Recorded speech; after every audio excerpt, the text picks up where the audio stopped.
Hey everyone, welcome back to my channel. In this video, I'll show you how to fix your J5Create docking station not detecting your monitor step by step. Let's get started. Fix 1. Run basic hardware checks first. Make sure the issue isn't caused by your monitor or cables. Connect the J5Create docking station to your PC and see if it's being detected. If not, try connecting it to another computer and plug in your monitor again. If the monitor still doesn't turn on, connect it directly to your PC using the same cable.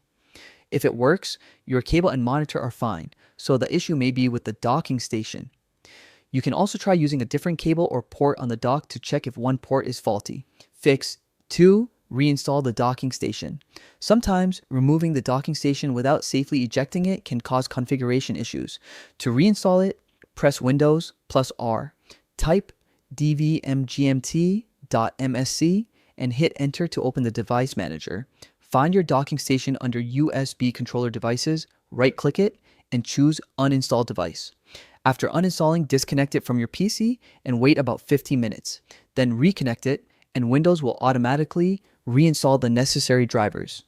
Fix 3. Update your PC drivers. Outdated drivers can also cause your docking station not to detect a monitor. To fix this, open Device Manager again and check for updates under display adapters, USB controllers, and monitors. Or you can use a tool like Advanced Driver Updater to automatically scan and update all outdated drivers on your system. Once your drivers are updated, restart your PC and reconnect the docking station. And that's it. After following these steps, your J5Create docking station should start detecting your monitor again. If this video helped you, make sure to like it and subscribe to my channel for more quick tech guides.